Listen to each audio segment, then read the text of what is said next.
Sois le bienvenu en Gironde, Olivier. On part ensemble entre ville et nature. D'une rive à l'autre de la Garonne, explorer les parcs, les vignobles, le patrimoine, l'histoire et les drôles de refuges d'un étonnant territoire. En route pour le GR Bordeaux Métropole, dans mon GR préféré.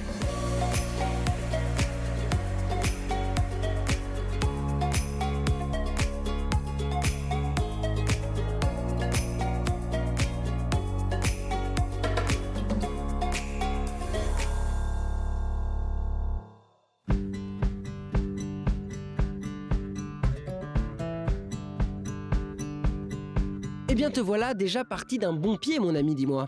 Et déjà accompagné en plus. Eh ben oui, j'ai rencontré François ce matin. Non oui, on est sur le GR de Bordeaux Métropole. Et alors qu'est-ce qu'il faut savoir un peu avant de commencer ce GR Peut-être 2-3 informations pour me mettre... Il faut déjà savoir qu'il fait presque 180 km. On ne le fait pas d'une seule fois. C'est tout le tour de Bordeaux et de la métropole et qui permet de faire le tour de tous les paysages qui ont fait l'histoire de Bordeaux et de sa métropole. Ouais. Bien sûr. Bonjour. Bonjour.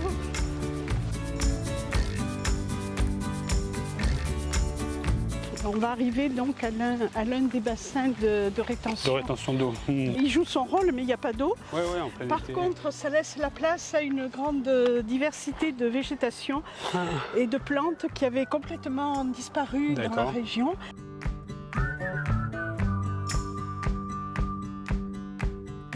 Si tu regardes derrière le groupe d'arbres, là, et là, on voit... certains jours, la dune du Pilat. La dune du Pilat, d'accord, ouais. La dune du Pilat dont on a déjà parlé dans mon GR préféré. Ah bon? Mais oui, rappelle-toi Olivier, c'était dans la saison 2. Flashback.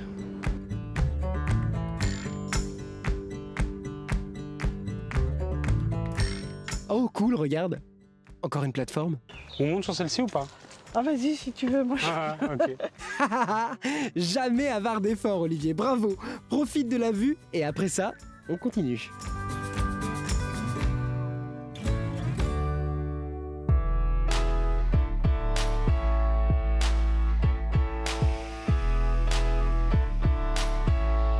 Que d'eau, que de verre, que de fleurs. C'est clair qu'on a du mal à se croire en ville ici, hein.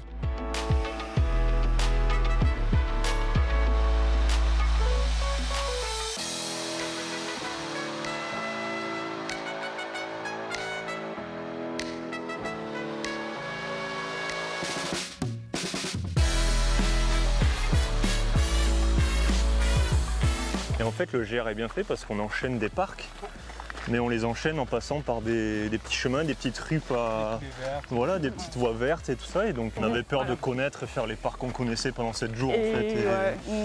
Ou d'être trop proche aussi de la rocade, d'être trop proche de la vie de la ville, en fait, du bruit, de tout ça. Et au final, on s'est rendu compte que au bout de 2 heures, on a déconnecté complet, au bout de 2 heures de marche. On a redécouvert des endroits qu'on aimait déjà, dans un autre contexte, à deux, le sac à dos, en itinérance. On a complètement déconnecté, c'est ça, au bout de 2 heures. On ne croirait pas à Bordeaux, en fait. Puis on a eu des bonnes surprises aussi, hein. On a découvert des nouveaux lieux, des nouveaux parcs. Et c'était vraiment une belle expérience. Je pensais que 7 jours, en fait, c'est passé à une vitesse. On a fermé la porte de chez nous, hop, le sac sur le dos, et puis parti pour 7 jours à Bordeaux.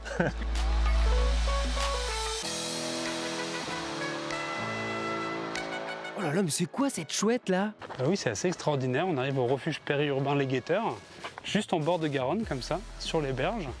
Et donc c'est des refuges qui sont accessibles aux randonneurs. Il faut aller chercher les clés avant. Attends, tu vas vraiment dormir ici? Et je vais dormir là. Un paradis quand même. Trop dingue, on se croirait au bord de l'Amazone.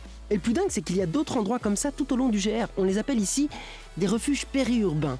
Et ils sont tous différents. Une sacrée trouvaille. Ce GR a seulement 2 ans, mais c'est un projet qui remonte à une quinzaine d'années, où il y avait une volonté de créer un itinéraire pour relier les grands espaces naturels, les grands espaces de parcs urbains de la métropole. Donc nous est venue l'idée en 2017 de nous rapprocher de la Fédération française de randonnée pédestre, afin de travailler ensemble sur justement comment homologuer et valoriser cet itinéraire. Donc on a créé aussi un topo guide sur ce GR qui s'est très bien vendu, donc c'est quelque chose qui intéresse les randonneurs.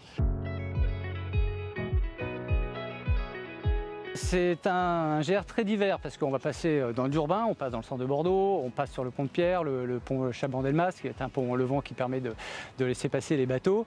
Mais il y a également les zones viticoles, donc le GR y passe. On peut donc s'arrêter dans les châteaux, déguster des vins, on est très bien accueillis, donc il ne faut pas hésiter. On passe aussi dans du périurbain, donc on n'est pas que dans du naturel, il y a aussi des portions qui sont un peu moins agréables, mais bon, ça nous permet de réunir un peu tous ces parcs et tous ces espaces sur un même itinéraire. Olivier, là, tu prends un bateau, mais comment ça? Bah écoute, je rentre juste à l'hôtel, fin d'itinérance pour aujourd'hui. Ce qui est pas mal à Bordeaux, c'est que tu peux prendre des trams, des bateaux, des bus pour rejoindre l'itinéraire ou le quitter, un peu quand tu veux. Ah, trop pratique!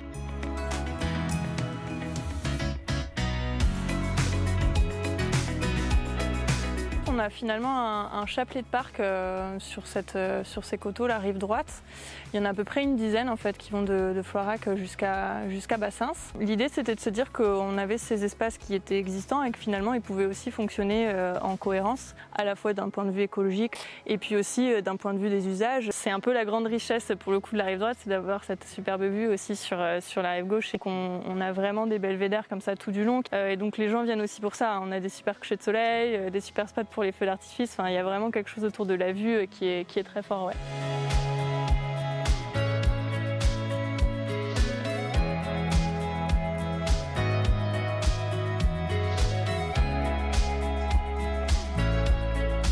Et là, Olivier, qu'est-ce que c'est que ça? Tu ramènes un petit souvenir? Bah écoute, c'est notre dernier pas sur le GR Bordeaux Métropole et ensuite on se dirige dans l'Ariège pour notre dernier GR de la saison, donc il fallait bien marquer le coup quand même. Tu as bien raison. On la débouchera après le GR 107. Direction l'Ariège.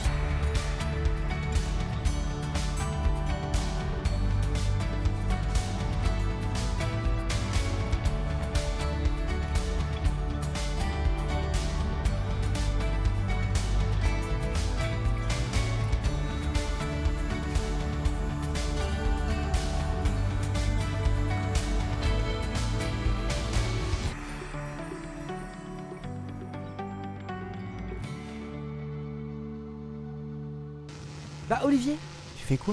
Ah, c'est le ventilateur là, je me rafraîchis un petit peu. T'imagines si on avait chacun un drone personnel au-dessus de nous comme ventilateur? Ça serait un monde horrible.